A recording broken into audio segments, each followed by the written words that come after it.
ನಮಸ್ಕಾರ ಎಲ್ರಿಗೂ. ಇವತ್ತು ಫಾಲ್ಗುಣ ಮಾಸದ ಮೊದಲನೇ ಶುಕ್ರವಾರ. ಫಾಲ್ಗುಣ ಮಾಸದಲ್ಲಿ ಶ್ರೀ ಲಕ್ಷ್ಮೀ ತಾಯಿಯನ್ನು ಯಾಕೆ ಆರಾಧಿಸಬೇಕು ಅಂತ ವಿಡಿಯೋದಲ್ಲಿ ಮುಂದೆ ಹೇಳ್ತೇನೆ. ಇವತ್ತು ನಾವು ತುಂಬಾ ಅಪರೂಪಕ್ಕೆ ಸಿಗುವ ಶಕ್ತಿಶಾಲಿ ಶ್ರೀ ಲಕ್ಷ್ಮೀ ತಾಯಿಯ ಮಂತ್ರವನ್ನು ಕೇಳುವ. ಈ ಮಂತ್ರವನ್ನು ಇವತ್ತು ಭಕ್ತಿ ಮತ್ತು ನಂಬಿಕೆಯಿಂದ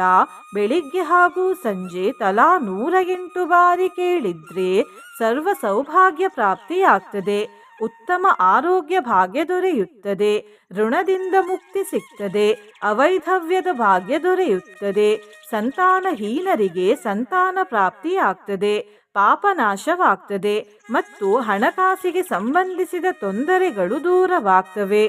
ಈ ಮಾಸದಲ್ಲಿ ಶ್ರೀ ಲಕ್ಷ್ಮೀ ತಾಯಿಯನ್ನು ಯಾಕೆ ಆರಾಧಿಸಬೇಕು ಅನ್ನುವ ಪ್ರಶ್ನೆಗೆ ಉತ್ತರ ಹೀಗಿದೆ.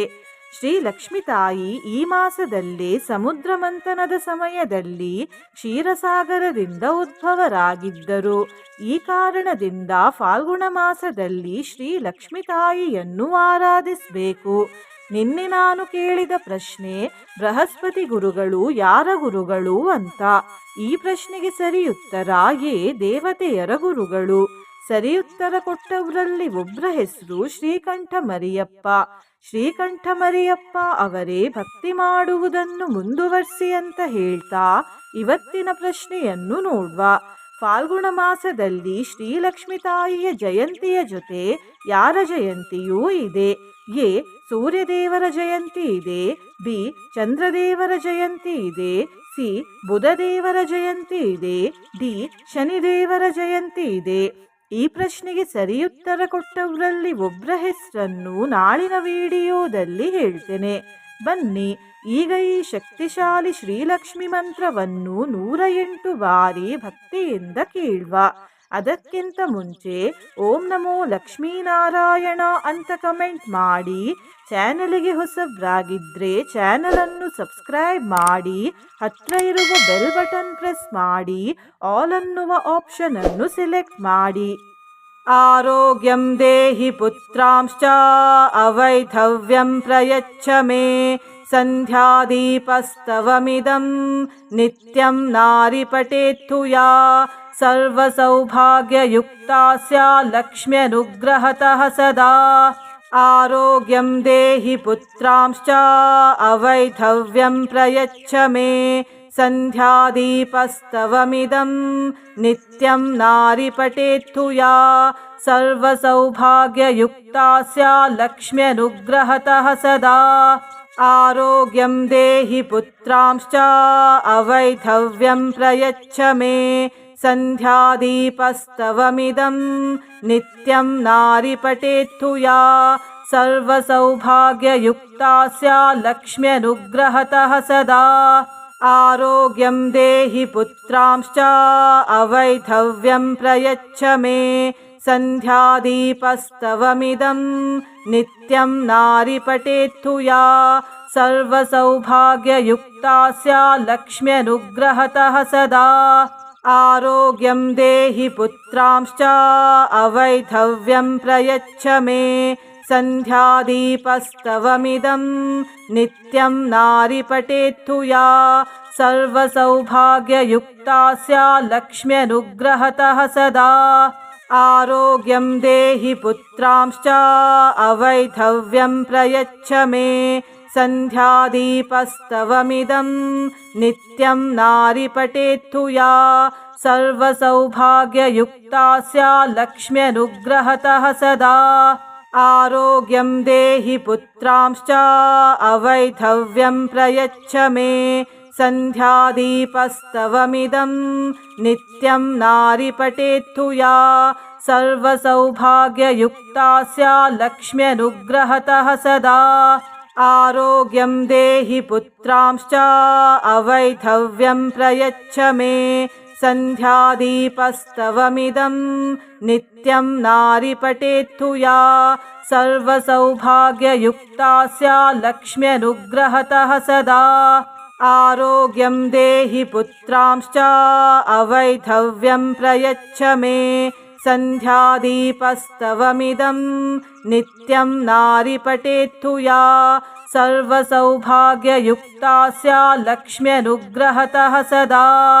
आरोग्यं देहि पुत्रांश्च अवैधव्यं प्रयच्छ मे सन्ध्यादीपस्तवमिदं नित्यं नारिपटेत्तु या सर्वसौभाग्ययुक्ता स्या लक्ष्म्यनुग्रहतः सदा आरोग्यं देहि पुत्रांश्च अवैधव्यं प्रयच्छ मे सन्ध्यादीपस्तवमिदं नित्यं नारिपटेत्तु या सर्वसौभाग्ययुक्ता स्या लक्ष्म्यनुग्रहतः सदा आरोग्यं देहि पुत्रांश्च अवैधव्यं प्रयच्छ मे सन्ध्यादीपस्तवमिदं नित्यं नारिपटेत्तु या सर्वसौभाग्ययुक्ता स्या लक्ष्म्यनुग्रहतः सदा आरोग्यं देहि पुत्रांश्च अवैधव्यं प्रयच्छ मे सन्ध्यादीपस्तवमिदं नित्यं नारिपटेत्तु या सर्वसौभाग्ययुक्ता स्या लक्ष्म्यनुग्रहतः सदा आरोग्यं देहि पुत्रांश्च अवैधव्यं प्रयच्छ मे सन्ध्यादीपस्तवमिदं नित्यं नारिपटेत्तु या सर्वसौभाग्ययुक्ता स्या लक्ष्म्यनुग्रहतः सदा आरोग्यं देहि पुत्रांश्च अवैधव्यं प्रयच्छ मे सन्ध्यादीपस्तवमिदं नित्यं नारिपटेत्तु या सर्वसौभाग्ययुक्ता स्या लक्ष्म्यनुग्रहतः सदा आरोग्यं देहि पुत्रांश्च अवैधव्यं प्रयच्छ मे सन्ध्यादीपस्तवमिदं नित्यं नारिपटेत्तु या सर्वसौभाग्ययुक्ता स्या लक्ष्म्यनुग्रहतः सदा आरोग्यं देहि पुत्रांश्च अवैधव्यं प्रयच्छ मे सन्ध्यादीपस्तवमिदं नित्यं नारिपटेत्तु या सर्वसौभाग्ययुक्ता स्या लक्ष्म्यनुग्रहतः सदा आरोग्यं देहि पुत्रांश्च अवैधव्यं प्रयच्छ मे सन्ध्यादीपस्तवमिदं नित्यं नारिपटेत्तु या सर्वसौभाग्ययुक्ता स्या लक्ष्म्यनुग्रहतः सदा आरोग्यं देहि पुत्रांश्च अवैधव्यं प्रयच्छ मे सन्ध्यादीपस्तवमिदं नित्यं नारिपटेत्तु या सर्वसौभाग्ययुक्ता स्या लक्ष्म्यनुग्रहतः सदा आरोग्यं देहि पुत्रांश्च अवैधव्यं प्रयच्छ मे सन्ध्यादीपस्तवमिदं नित्यं नारिपटेत्तु या सर्वसौभाग्ययुक्ता स्या लक्ष्म्यनुग्रहतः सदा आरोग्यं देहि पुत्रांश्च अवैधव्यं प्रयच्छ मे सन्ध्यादीपस्तवमिदं नित्यं नारिपटेत्तु या सर्वसौभाग्ययुक्ता स्या लक्ष्म्यनुग्रहतः सदा आरोग्यं देहि पुत्रांश्च अवैधव्यं प्रयच्छ मे सन्ध्यादीपस्तवमिदं नित्यं नारिपटेत्तु या सर्वसौभाग्ययुक्ता स्या लक्ष्म्यनुग्रहतः सदा आरोग्यं देहि पुत्रांश्च अवैधव्यं प्रयच्छ मे सन्ध्यादीपस्तवमिदं नित्यं नारिपटेत्तु या सर्वसौभाग्ययुक्ता स्या लक्ष्म्यनुग्रहतः सदा आरोग्यं देहि पुत्रांश्च अवैधव्यं प्रयच्छ मे सन्ध्यादीपस्तवमिदं नित्यं नारिपटेत्तु या सर्वसौभाग्ययुक्ता स्या लक्ष्म्यनुग्रहतः सदा आरोग्यं देहि पुत्रांश्च अवैधव्यं प्रयच्छ मे सन्ध्यादीपस्तवमिदं नित्यं नारिपटेत्तु या सर्वसौभाग्ययुक्ता स्या लक्ष्म्यनुग्रहतः सदा आरोग्यं देहि पुत्रांश्च अवैधव्यं प्रयच्छ मे सन्ध्यादीपस्तवमिदं नित्यं नारिपटेत्तु या सर्वसौभाग्ययुक्ता स्या लक्ष्म्यनुग्रहतः सदा आरोग्यं देहि पुत्रांश्च अवैधव्यं प्रयच्छ मे सन्ध्यादीपस्तवमिदं नित्यं नारिपटेत्तु या सर्वसौभाग्ययुक्ता स्या लक्ष्म्यनुग्रहतः सदा आरोग्यं देहि पुत्रांश्च अवैधव्यं प्रयच्छ मे सन्ध्यादीपस्तवमिदं नित्यं नारिपटेत्तु या सर्वसौभाग्ययुक्ता स्या लक्ष्म्यनुग्रहतः सदा आरोग्यं देहि पुत्रांश्च अवैधव्यं प्रयच्छ मे सन्ध्यादीपस्तवमिदं नित्यं नारिपटेत्तु या सर्वसौभाग्ययुक्ता स्या लक्ष्म्यनुग्रहतः सदा आरोग्यं देहि पुत्रांश्च अवैधव्यं प्रयच्छ मे सन्ध्यादीपस्तवमिदं नित्यं नारिपटेत्तु या सर्वसौभाग्ययुक्ता स्या लक्ष्म्यनुग्रहतः सदा आरोग्यं देहि पुत्रांश्च अवैधव्यं प्रयच्छ मे सन्ध्यादीपस्तवमिदं नित्यं नारिपटेत्तु या सर्वसौभाग्ययुक्ता स्या लक्ष्म्यनुग्रहतः सदा आरोग्यं देहि पुत्रांश्च अवैधव्यं प्रयच्छ मे सन्ध्यादीपस्तवमिदं नित्यं नारिपटेत्तु या सर्वसौभाग्ययुक्ता स्या लक्ष्म्यनुग्रहतः सदा आरोग्यं देहि पुत्रांश्च अवैधव्यं प्रयच्छ मे सन्ध्यादीपस्तवमिदं नित्यं नारिपटेत्तु या सर्वसौभाग्ययुक्ता स्या लक्ष्म्यनुग्रहतः सदा आरोग्यं देहि पुत्रांश्च अवैधव्यं प्रयच्छ मे सन्ध्यादीपस्तवमिदं नित्यं नारिपटेत्तु या सर्वसौभाग्ययुक्ता स्या लक्ष्म्यनुग्रहतः सदा आरोग्यं देहि पुत्रांश्च अवैधव्यं प्रयच्छ मे सन्ध्यादीपस्तवमिदं नित्यं नारिपटेत्तु या सर्वसौभाग्ययुक्ता स्या लक्ष्म्यनुग्रहतः सदा आरोग्यं देहि पुत्रांश्च अवैधव्यं प्रयच्छ मे सन्ध्यादीपस्तवमिदं नित्यं नारिपटेत्तु या सर्वसौभाग्ययुक्ता स्या लक्ष्म्यनुग्रहतः सदा आरोग्यं देहि पुत्रांश्च अवैधव्यं प्रयच्छ मे सन्ध्यादीपस्तवमिदं नित्यं नारिपटेत्तु या सर्वसौभाग्ययुक्ता स्या लक्ष्म्यनुग्रहतः सदा आरोग्यं देहि पुत्रांश्च अवैधव्यं प्रयच्छ मे सन्ध्यादीपस्तवमिदं नित्यं नारिपटेत्तु या सर्वसौभाग्ययुक्ता स्या लक्ष्म्यनुग्रहतः सदा आरोग्यं देहि पुत्रांश्च अवैधव्यं प्रयच्छ मे सन्ध्यादीपस्तवमिदं नित्यं नारिपटेत्तु या सर्वसौभाग्ययुक्ता स्या लक्ष्म्यनुग्रहतः सदा आरोग्यं देहि पुत्रांश्च अवैधव्यं प्रयच्छ मे सन्ध्यादीपस्तवमिदं नित्यं नारिपटेत्तु या सर्वसौभाग्ययुक्ता स्या लक्ष्म्यनुग्रहतः सदा आरोग्यं देहि पुत्रांश्च अवैधव्यं प्रयच्छ मे सन्ध्यादीपस्तवमिदं नित्यं नारिपटेत्तु या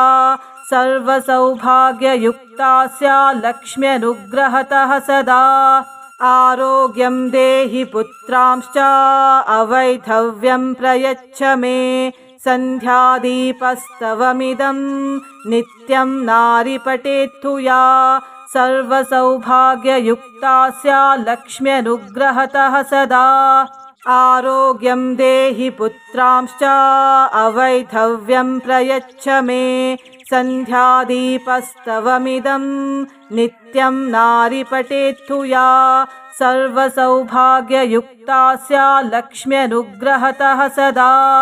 आरोग्यं देहि पुत्रांश्च अवैधव्यं प्रयच्छ मे सन्ध्यादीपस्तवमिदं नित्यं नारी पठेत्तु या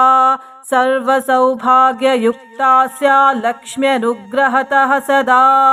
आरोग्यं देहि पुत्रांश्च अवैधव्यं प्रयच्छ मे सन्ध्यादीपस्तवमिदं नित्यं नारी पठेत्तु या सर्वसौभाग्ययुक्ता स्या लक्ष्म्यनुग्रहतः सदा आरोग्यं देहि पुत्रांश्च अवैधव्यं प्रयच्छ मे सन्ध्यादीपस्तवमिदं नित्यं नारी पठेत्तु या सर्वसौभाग्ययुक्ता स्या लक्ष्म्यनुग्रहतः सदा आरोग्यं देहि पुत्रांश्च अवैधव्यं प्रयच्छ मे सन्ध्यादीपस्तवमिदं नित्यं नारी पठेत्तु या सर्वसौभाग्ययुक्ता स्या लक्ष्म्यनुग्रहतः सदा आरोग्यं देहि पुत्रांश्च अवैधव्यं प्रयच्छ मे सन्ध्यादीपस्तवमिदं नित्यं नारी पठेत्तु या सर्वसौभाग्ययुक्ता स्या लक्ष्म्यनुग्रहतः सदा आरोग्यं देहि पुत्रांश्च अवैधव्यं प्रयच्छ मे सन्ध्यादीपस्तवमिदं नित्यं नारी पठेत्तु या सर्वसौभाग्ययुक्ता स्या लक्ष्म्यनुग्रहतः सदा आरोग्यं देहि पुत्रांश्च अवैधव्यं प्रयच्छ मे सन्ध्यादीपस्तवमिदं नित्यं नारी पठेत्तु या सर्वसौभाग्ययुक्ता स्या लक्ष्म्यनुग्रहतः सदा आरोग्यं देहि पुत्रांश्च अवैधव्यं प्रयच्छ मे सन्ध्यादीपस्तवमिदं नित्यं नारी पठेत्तु या सर्वसौभाग्ययुक्ता स्या लक्ष्म्यनुग्रहतः सदा आरोग्यं देहि पुत्रांश्च अवैधव्यं प्रयच्छ मे सन्ध्यादीपस्तवमिदं नित्यं नारी पठेत्तु या सर्वसौभाग्ययुक्ता स्या लक्ष्म्यनुग्रहतः सदा आरोग्यं देहि पुत्रांश्च अवैधव्यं प्रयच्छ मे सन्ध्यादीपस्तवमिदं नित्यं नारी पठेत्तु या सर्वसौभाग्ययुक्ता स्या लक्ष्म्यनुग्रहतः सदा आरोग्यं देहि पुत्रांश्च अवैधव्यं प्रयच्छ मे सन्ध्यादीपस्तवमिदं नित्यं नारी पठेत्तु या सर्वसौभाग्ययुक्ता स्या लक्ष्म्यनुग्रहतः सदा आरोग्यं देहि पुत्रांश्च अवैधव्यं प्रयच्छ मे सन्ध्यादीपस्तवमिदं नित्यं नारी पठेत्तु या सर्वसौभाग्ययुक्ता स्या लक्ष्म्यनुग्रहतः सदा आरोग्यं देहि पुत्रांश्च अवैधव्यं प्रयच्छ मे सन्ध्यादीपस्तवमिदं नित्यं नारी पठेत्तु या सर्वसौभाग्ययुक्ता स्या लक्ष्म्यनुग्रहतः सदा आरोग्यं देहि पुत्रांश्च अवैधव्यं प्रयच्छ मे सन्ध्यादीपस्तवमिदं नित्यं नारी पठेत्तु या सर्वसौभाग्ययुक्ता स्या लक्ष्म्यनुग्रहतः सदा आरोग्यं देहि पुत्रांश्च अवैधव्यं प्रयच्छ मे सन्ध्यादीपस्तवमिदं नित्यं नारी पठेत्तु या सर्वसौभाग्ययुक्ता स्या लक्ष्म्यनुग्रहतः सदा आरोग्यं देहि पुत्रांश्च अवैधव्यं प्रयच्छ मे सन्ध्यादीपस्तवमिदं नित्यं नारिपटेत्तु या सर्वसौभाग्ययुक्ता स्यात् लक्ष्म्यनुग्रहतः सदा आरोग्यं देहि पुत्रांश्च अवैधव्यं प्रयच्छ मे सन्ध्यादीपस्तवमिदं नित्यं नारिपटेत्तु या सर्वसौभाग्ययुक्ता स्यात् लक्ष्म्यनुग्रहतः सदा आरोग्यं देहि पुत्रांश्च अवैधव्यं प्रयच्छ मे सन्ध्यादीपस्तवमिदं नित्यं नारिपटेत्तु या सर्वसौभाग्ययुक्ता स्यात् लक्ष्म्यनुग्रहतः सदा आरोग्यं देहि पुत्रांश्च अवैधव्यं प्रयच्छ मे सन्ध्यादीपस्तवमिदं नित्यं नारिपटेत्तु या सर्वसौभाग्ययुक्ता स्यात् लक्ष्म्यनुग्रहतः सदा आरोग्यं देहि पुत्रांश्च अवैधव्यं प्रयच्छ मे सन्ध्यादीपस्तवमिदं नित्यं नारिपटेत्तु या सर्वसौभाग्ययुक्ता स्यात् लक्ष्म्यनुग्रहतः सदा आरोग्यं देहि पुत्रांश्च अवैधव्यं प्रयच्छ मे सन्ध्यादीपस्तवमिदं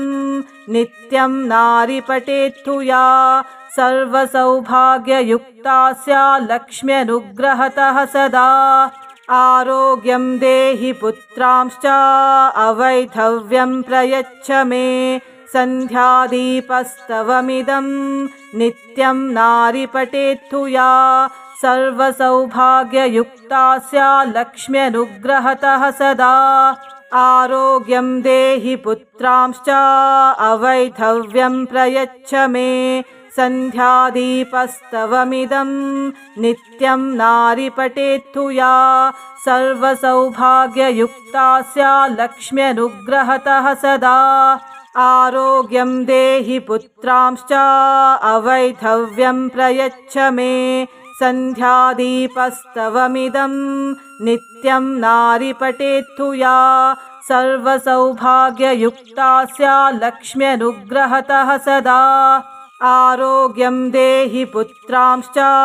अवैधव्यं प्रयच्छ मे सन्ध्यादीपस्तवमिदं नित्यं नारिपटेत्तु या सर्वसौभाग्ययुक्ता स्यात् लक्ष्म्यनुग्रहतः सदा आरोग्यं देहि पुत्रांश्च अवैधव्यं प्रयच्छ मे सन्ध्यादीपस्तवमिदं नित्यं नारिपटेत्तु या सर्वसौभाग्ययुक्ता स्यात् लक्ष्म्यनुग्रहतः सदा आरोग्यं देहि पुत्रांश्च अवैधव्यं प्रयच्छ मे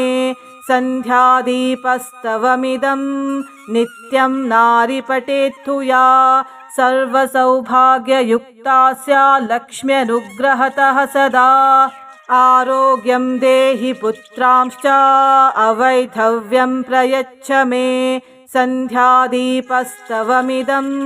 नित्यं नारिपटेत्तु या सर्वसौभाग्ययुक्ता स्यात् लक्ष्म्यनुग्रहतः सदा आरोग्यं देहि पुत्रांश्च अवैधव्यं प्रयच्छ मे सन्ध्यादीपस्तवमिदं नित्यं नारिपटेत्तु या सर्वसौभाग्ययुक्ता स्यात् लक्ष्म्यनुग्रहतः सदा आरोग्यं देहि पुत्रांश्च अवैधव्यं प्रयच्छ मे सन्ध्यादीपस्तवमिदं नित्यं नारिपटेत्तु या सर्वसौभाग्ययुक्ता स्यात् लक्ष्म्यनुग्रहतः सदा आरोग्यं देहि पुत्रांश्च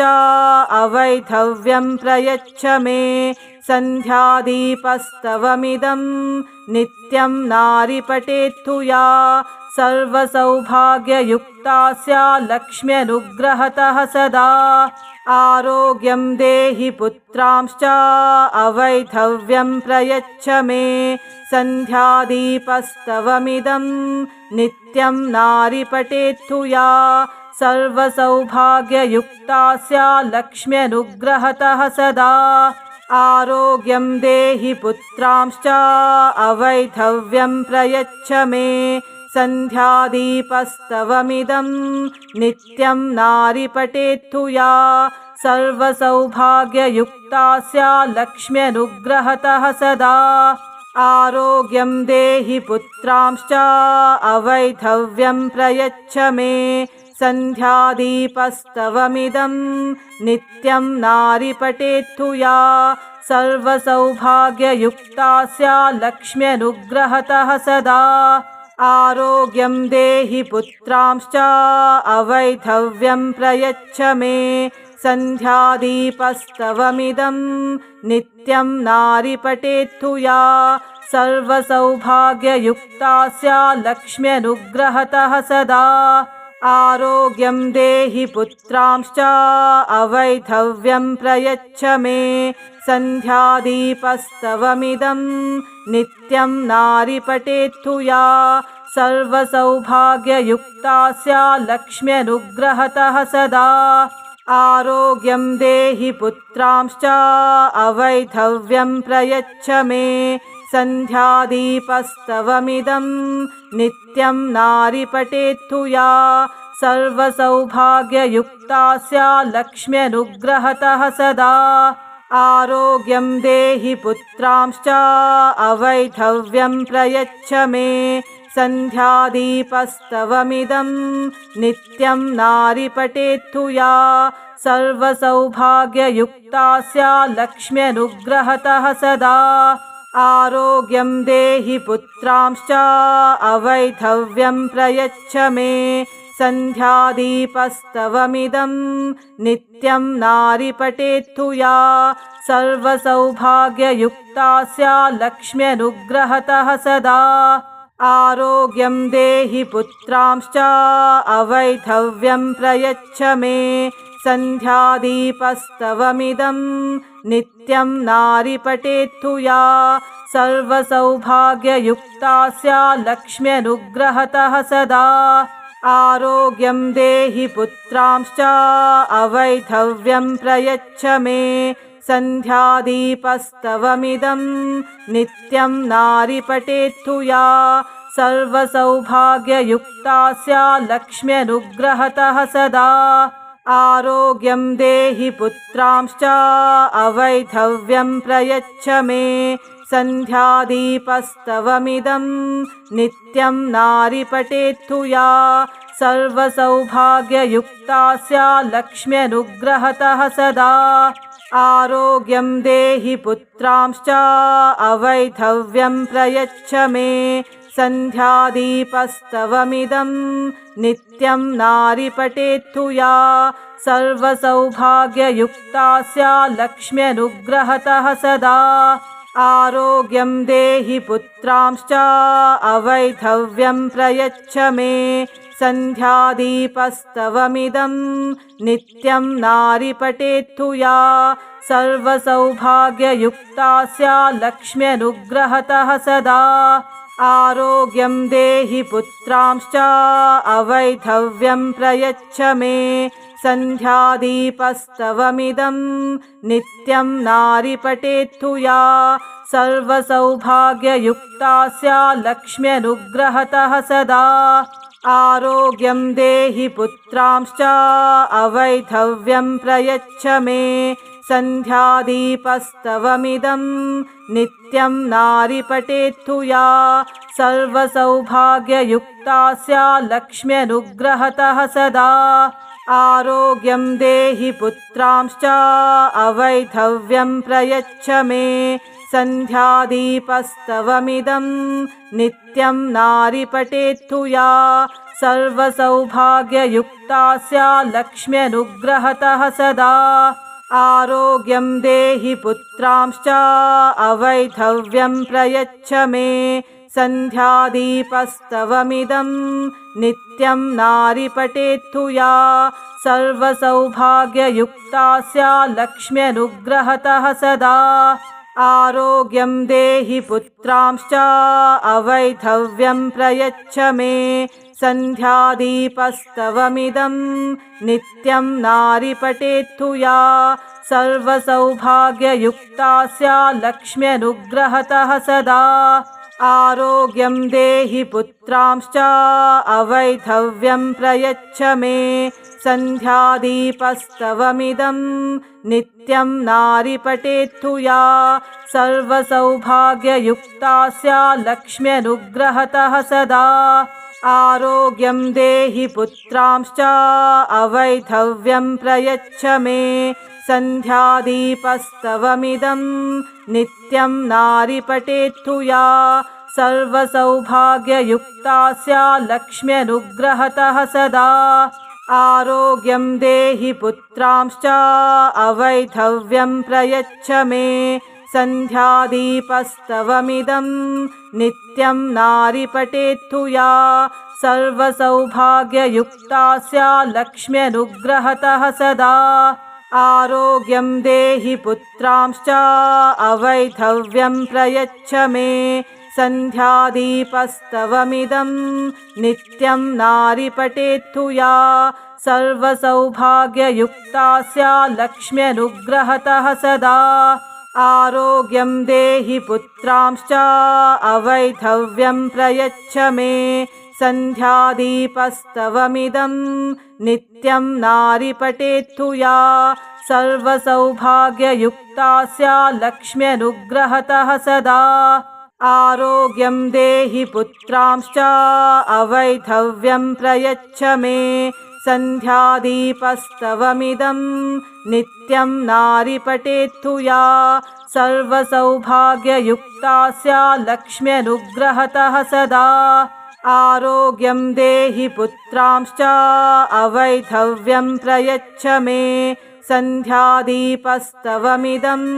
नित्यं नारी पठेत्तु या सर्वसौभाग्ययुक्ता स्या लक्ष्म्यनुग्रहतः सदा आरोग्यं देहि पुत्रांश्च अवैधव्यं प्रयच्छ मे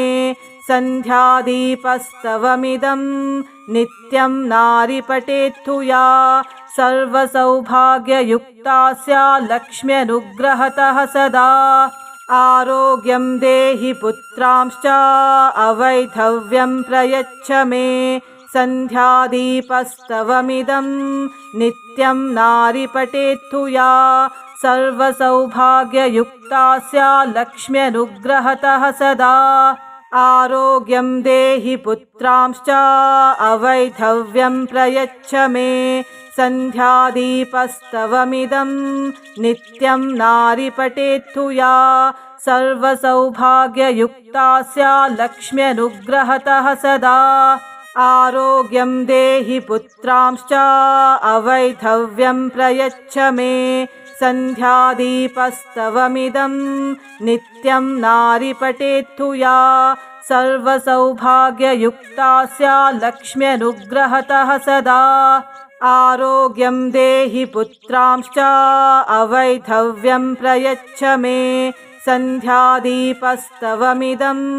नित्यं नारी पठेत्तु या सर्वसौभाग्ययुक्ता स्या लक्ष्म्यनुग्रहतः सदा आरोग्यं देहि पुत्रांश्च अवैधव्यं प्रयच्छ मे सन्ध्यादीपस्तवमिदं नित्यं नारी पठेत्तु या सर्वसौभाग्ययुक्ता स्या लक्ष्म्यनुग्रहतः सदा आरोग्यं देहि पुत्रांश्च अवैधव्यं प्रयच्छ मे सन्ध्यादीपस्तवमिदं नित्यं नारी पठेत्तु या सर्वसौभाग्ययुक्ता स्या लक्ष्म्यनुग्रहतः सदा आरोग्यं देहि पुत्रांश्च अवैधव्यं प्रयच्छ मे सन्ध्यादीपस्तवमिदं नित्यं नारी पठेत्तु या सर्वसौभाग्ययुक्ता स्या लक्ष्म्यनुग्रहतः सदा आरोग्यं देहि पुत्रांश्च अवैधव्यं प्रयच्छ मे सन्ध्यादीपस्तवमिदं नित्यं नारी पठेत्तु या सर्वसौभाग्ययुक्ता स्या लक्ष्म्यनुग्रहतः सदा